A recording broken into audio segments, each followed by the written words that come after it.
This week's Dark Side of the Ring episode focused on the many faces of Luna Vachon. Outside of the steroid trials episode, which is coming up in a couple of weeks, that's the season finale for season 3. This was probably the other one that I was most looking forward to, because I remember Luna as a young WWF fan. I remember when she came in and her feud with Sherri Martel, her as the main squeeze for Bam Bam Bigelow, and her Attitude Era run with Goldust, and then with the Oddities before she disappeared. I did not know the extent of her mental health issues. I knew she was bipolar. I remember reading that when she passed away. But she could be really tough to handle with her mood swings. It reminded me when they were talking about her behavior here in this episode and all of that, it reminded me a lot of the Chris Kanyon episode and the stories that Jim Mitchell told about how 1 minute Kanyon would be his best friend and he'd be the nicest, most affable guy in the world. And then the next he would have his hands around Mitchell's throat trying to strangle him in a fit of rage. And then later he wouldn't remember a thing. He wouldn't even have any recollection of it happening. So there were a lot of similarities, I think, between these two episodes.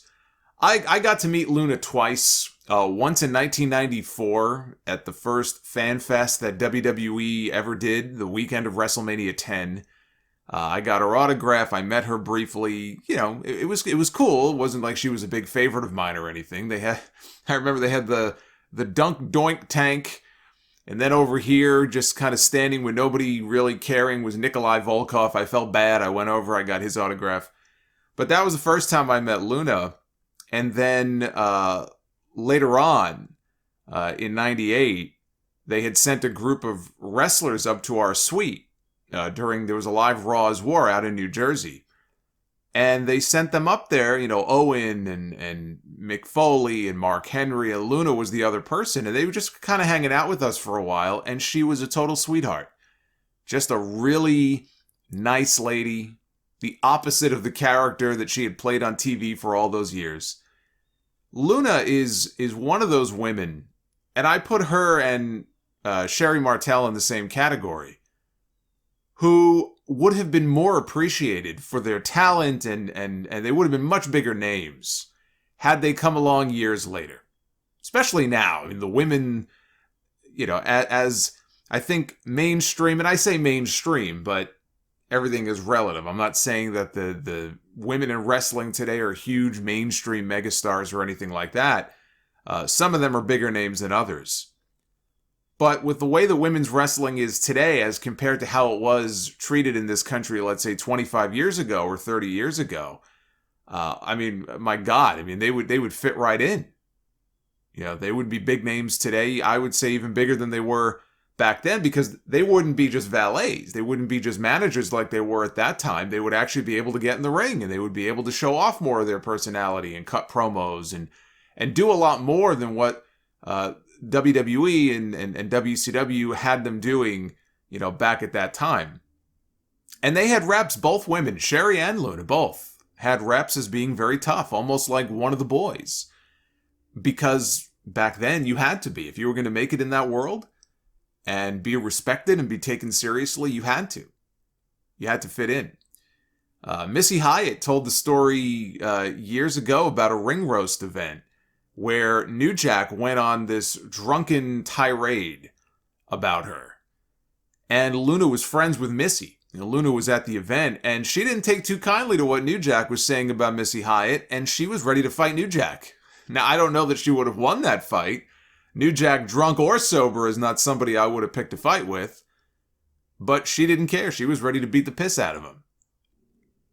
They interviewed her father, adopted father, Paul Butcher Vachon, for this episode. He sounds very rough these days. They needed subtitles for him. I assume that's from the throat cancer that he had. He had to have his jaw completely reconstructed many years ago from all the radiation treatments. They spoke with some older women's wrestlers who had worked with Luna and knew her, including Mad Maxine. Madusa was interviewed, Mick Foley, Gangrel, who was married to Luna for many years, and Luna's son, Van. And I did not know this, but my brother did. He recognized him right away from the show Hell's Kitchen with Gordon Ramsay, because he's a big Hell's Kitchen fan. And he did mention, Van mentioned at one point in the episode that he had been attending culinary school many years ago. But Luna's son was a contestant on Hell's Kitchen. 2 different seasons, season 6 and season 17. He was Chef Van. I had no way of knowing this. I had no clue. But I suspect that if you are a Hell's Kitchen fan, you probably would have watched this and go, hey, I know this guy from somewhere. How she got into wrestling really goes back to 1966. They told the story of this hotel owner who one night decided to take his own life. He shot himself in his hotel. And it just happened to be the same hotel that Butcher Vachon was staying at. He even heard the gunshot from inside his room. He didn't know exactly what it was or where it was coming from at first. It was, I guess, a single gunshot, and he didn't seem overly concerned. He decided to go back to sleep. And he woke up the next morning. He had learned then that this guy had shot himself, and he learned about what happened from the man's wife, who at the time had a 4-year-old daughter. Well, Vachon ended up marrying the widow. So, smooth move there by the butcher. And, he gave the widow a shoulder to cry on after this great tragedy.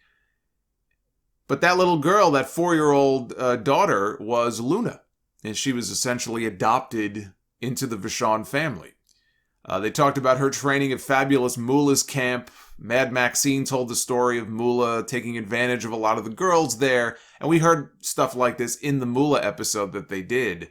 And how she would pimp out, a lot of these students, these young girls, who in some cases were, they could be 15, 16, 17 years old, pimping them out to men. But Mullah was the person to train with at that time. If you were a woman and you wanted to make it in the wrestling business, there really was nowhere else to go. Mullah had the connections. She had the power. So eventually, Luna broke away from Mullah. She felt that she was taking a ridiculous portion of her pay as a booking fee when she would send her out on tours. They covered her time working with Kevin Sullivan in the Army of Darkness down in Florida. Her time in the UWF managing the Blackhearts, which is where she met David Heath, Gangrel, who was terrified of her. The first time they met, he said, I was terrified of this woman. I didn't want to have anything to do with her. But they ended up becoming good friends, and eventually they got married. But it was during those early years, in the 80s and in the early 90s, that Luna got caught up in the drug scene. As one of the women on this episode said, it snowed every day in Miami. And Luna was taking up to 100 pills on some days. And Gangrel briefly touched on there being what he called inappropriate family relations, and he suggested that it may have been her aunt, Vivian Vachon, who was also a wrestler, that was involved in that, but he doesn't know for sure. And then they kind of quickly moved on from it. It's like, that's a pretty big point to make, right? That's a pretty big allegation to sort of throw out there and then quickly move on from. Especially if he is suggesting that abuse may have had to do with some of Luna's problems that she had later in life. Now, Luna had other problems and mental health issues.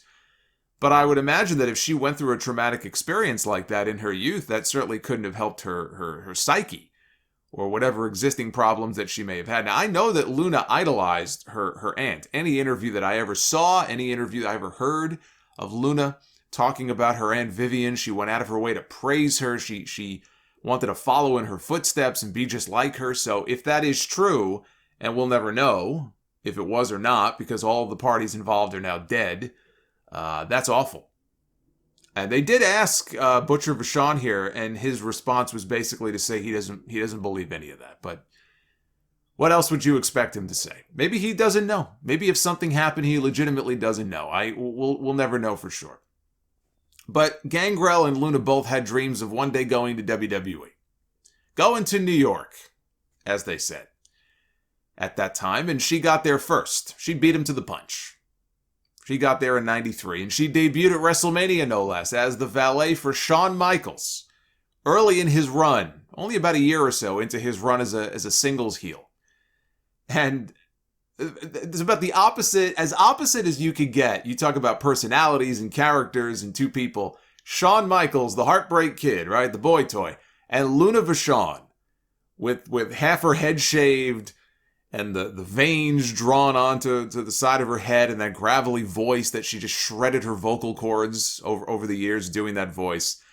It's kind of like putting Zeb Coulter with Alberto Del Dipshit when he came back to WWE many years ago. It made no sense then, and it still makes no sense today. Even the people involved. Even Dutch Mantel says he has no idea why they ever did that. At least here, it was a means to start a feud, start a program between Luna and Sensational Sherri, who had recently split away from Shawn Michaels. Two very good wrestlers who were used almost exclusively as managers. You know, she used to wrestle more often back in the 80s for WWE. And then even in her run in the 90s, she would have the occasional match or mixed tag match, but almost exclusively, both women were really just used as managers. But Luna ended up becoming the first woman ever to be featured in a WWF video game. That was WWF Raw for the Sega Genesis, and I think it came out for the SNES also. I had it for the Genesis. Came out in 94. And her son said they bought a console just so they could play that game. And what's interesting is that for as much as Madusa put over Luna during this episode, she was very complimentary of Luna and had nothing but positive things to say about her and their experiences together. It doesn't sound like Luna felt the same way about Madusa. She did a shoot interview years ago. It was her and Gangrel together. And it was very clear that if you watch that clip, she had heat with Madusa. And she talked about how she was only out for herself, and she really wasn't for the betterment of all the women. And I remember her mentioning the video game. And she said that she was the first woman in any of the video games, and how Madusa at the time made a big fuss about it in the locker room, that Luna was in the game and not her.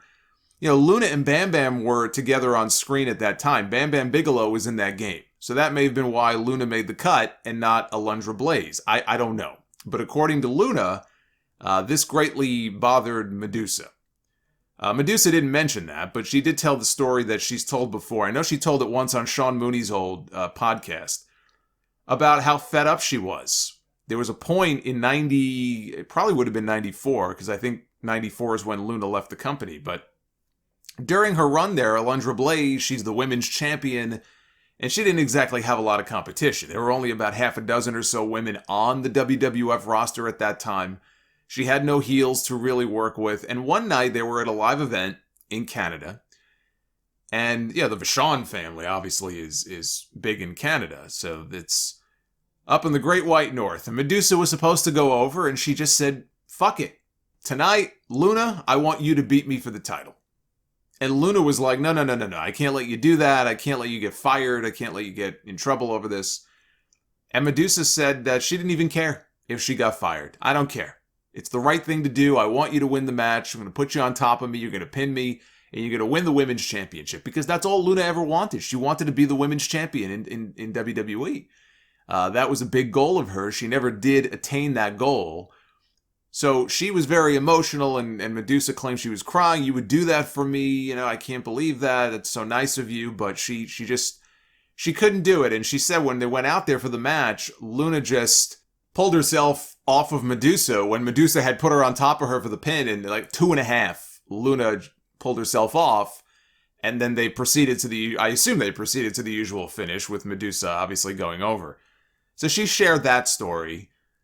There is another side that I think we need to consider here, though. When we hear these stories about WWE never really going all in on Luna Vachon at that time, or putting the championship on her, they could have done more with her, they should have done more with her, she was talented far beyond just being a valet. You know, all of that, it may well be true.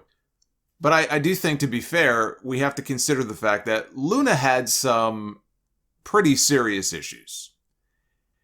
And that, as much as anything, may have made WWE hesitant to put the title on her or invest in her in any kind of meaningful way. She would be out taking pills with Sherri, and Sherri had a very unceremonious exit herself from WWE in 93. I don't recall why. Maybe it was drug-related. Maybe she failed the test. I don't recall offhand exactly what the reason was. But it may have had to do with her own issues, because I remember her departure was very abrupt. The whole feud with Luna just ended when Sherri left, and that was it. It was never spoken of again. But Luna would be doing pills and would sleep, Gangrel said, for days at a time. She would be sleeping pretty much for 3 days straight, and he could barely wake her up. So she was dealing with her own demons and her own issues. Her son said that his mother tried to kill herself multiple times, and if you ever looked at her wrists, she had scars on her wrists. So there may have been reasons that she never got higher than she did during her first run in the company there.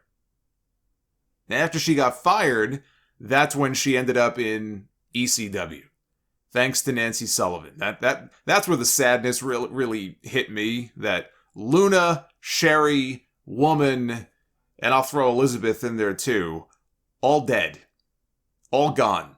Far too young. But she was brought into ECW to manage Tommy Dreamer during his feud with Raven and his lackeys, which is where the footage came from that they used in this episode of the steel cage match between Luna Vachon and Stevie Richards. They had a match. Luna won. Luna actually won that match. But then came her second stint with WWE during the Attitude Era. First with Goldust, the artist formerly known as Goldust. This is when they were pushing all the boundaries, and Goldust would come out in this with like a ball gag, and it was a very fucked up on-screen relationship between these two. But somehow it just fit. Right? It seemed that these two were a good fit on screen with each other. Later on, she joined the Oddities, and she became a babyface. They covered the issues with her and Sable. You can't tell the story of Luna in the Attitude Era in WWE unless you tell the story of Luna and Sable. And they had audio here that they included from a shoot interview that Luna did a number of years ago, where she claimed that Sable told her one day, she said, I don't have to take bumps, because Vince McMahon... Vince, she said, already told me that I'm going to be the women's champion. And it bothered Luna because here's a woman who paid her dues. She had to do it the hard way. And she paid her dues. And here's this woman having everything handed to her based purely on her looks. Drove her nuts. And at WrestleMania 14, Sable tagged with Mark Merrow against Goldust and Luna. Luna claimed that she was told by Vince McMahon directly before the match, if you bruise or you even scratch her, I'll fire you. So do not hurt this woman, because if you do, it's going to be your job. And Luna went out there and she sold for Sable. It was Sable's, if it wasn't Sable's first match, it was one of her first couple of matches. I vaguely recall they may have done something with her and Luna on television in the lead up to WrestleMania, but I don't think it was much of a match. This really was her first match, her first real match. Especially one on any kind of grand scale with all these eyeballs on her at a big event. And Luna went out there and she ate a Sable bomb and she took a TKO for the finish. She made Sable look great. And when they got to the back, everybody was clapping and applauding and raving about the match. Luna thought it was for her at first when she came through the curtain, but then she realized very quickly people were looking past her. And right behind her was Sable. And that's who they were raving about, and that's who they were applauding for. What a great job Sable did. And nobody said a word to Luna. It's like she didn't even exist. Like she was like a ghost walking through the curtain. And it broke her heart. She said she felt like nobody appreciated what she had just done. Mick Foley was there. He tried to talk to her and she just broke down crying. They didn't mention it here, and I don't frankly know why they didn't, because it's actually a great story.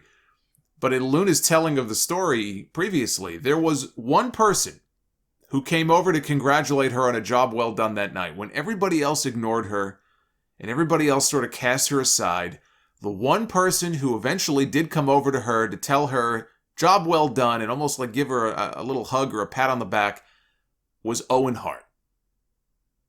And she said she never forgot that. Now, on the Sable stuff, the reality is, Sable was the star. Luna Vachon was not the star there. Sable was the star. You don't even have to like Sable, but you have to have enough sense in your brain to understand that, especially if you were a fan at that time, and you kind of lived through that period, 98, 99, when Sable was at her hottest, the woman was a star. They put her on television, and she became one of the most popular stars on the entire show. You know, you had Austin, and you had Rock, and Sable. Yeah, and you would maybe even say the same thing about China. If you made a top 5, you could argue that Sable was absolutely in that top 5. I remember, you know, her quarter-hour segments on the television shows were through the roof. She had the multiple Playboy covers. The woman was a legitimate star.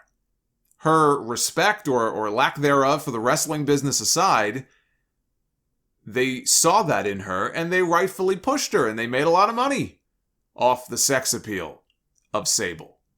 Which is all it was. Sable was not a very good wrestler. It was all sex appeal.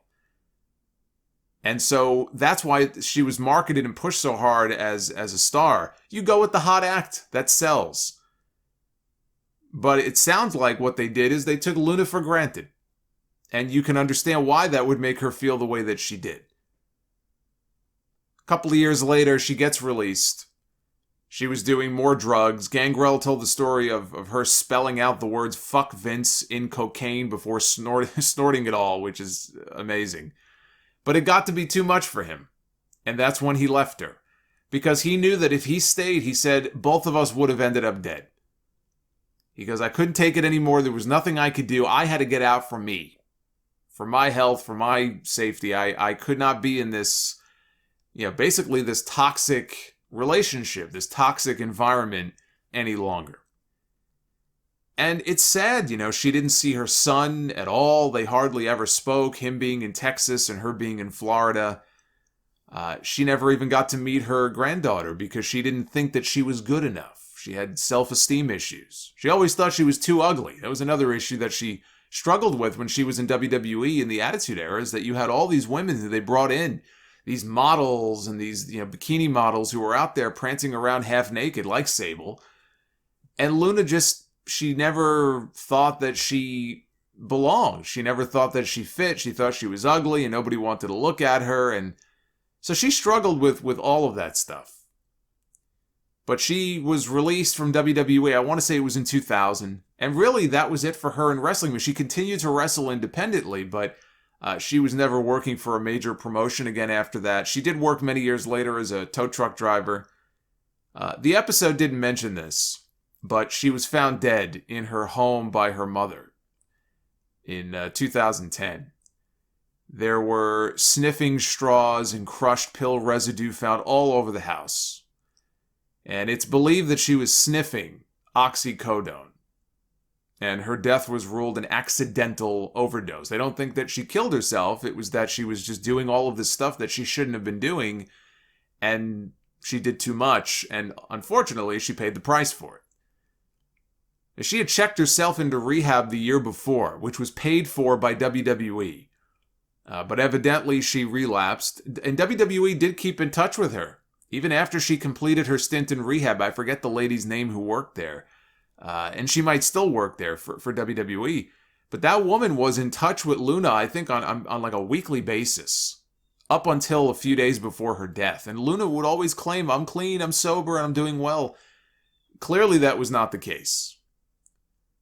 Gangrel noted at the time that she had been very depressed because her home had burned down in a fire the year before. And actually, I remember talking about that on the Sound Off at that time. That there was a house fire and Luna had lost everything. All of her wrestling memorabilia that she had saved from her career over the years was gone. She lost her pets who died in the fire. I remember reading about Mick Foley starting an online campaign to help out Luna after that happened. And she had to live with her mother for a while. In fact, Foley tried to get her booked with TNA only a few weeks before her death. After her home had burned down, he had suggested bringing her in to manage Tommy Dreamer in a match against Raven, given their history in ECW. And Luna turned down the gig.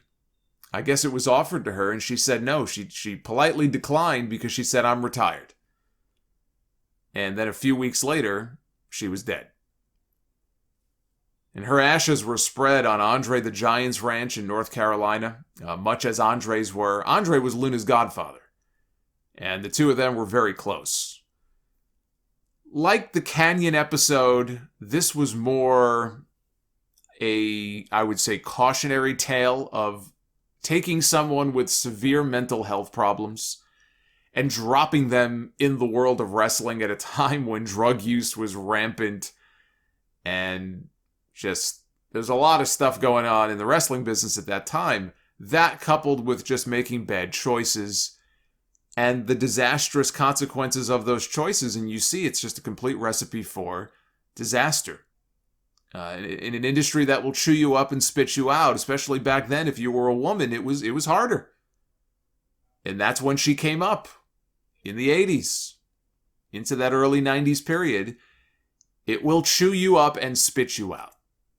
And not that she wasn't a tough lady, because she was, but that has an effect on you, and it leads you down a very bad road. And unfortunately for Luna, it led her down a very bad path, and her story didn't have a very happy ending to it. So I enjoyed it. It was a very sad episode, but I did enjoy kind of going back down memory lane with Luna, and they had, family photos and stuff I hadn't seen before. And again, learning stuff about the person that I did not know coming in. Those are the episodes that I tend to like the most. This week's episode coming up is the second to last of the season. It's going to be covering Rob Black's XPW, merging hardcore porn and deathmatch wrestling. This should be fun. It was actually an XPW show where Vic Grimes took his infamous plunge off the scaffold, nearly to his death at the hands of New Jack, which I think they showed in the episode they did on New Jack. I would be surprised if we get through an XPW episode this week without there being footage of that scaffold dive. And then the final episode in 2 weeks is going to be on the steroid trials, not just the Vince McMahon steroid trial, but the George Zahorian one. That's the one they interviewed the WWE lawyer, Jerry McDevitt, for that episode. That's going to be an episode that I am very much looking forward to covering, and we've talked about the steroid trial stuff on the podcast before. I'm hoping to learn maybe some new stuff in there that I didn't know going in, but that's going to be the big season finale, and I'll be here to cover it all. We got a couple more reviews left. I hope you've been enjoying them. So until next time, be well, stay safe. I will see you back here for the Dark Side review on XPW and all the other content that you can find on the YouTube channel. There's a lot of it, so check it out, and I'll be back with you soon. Take care, guys.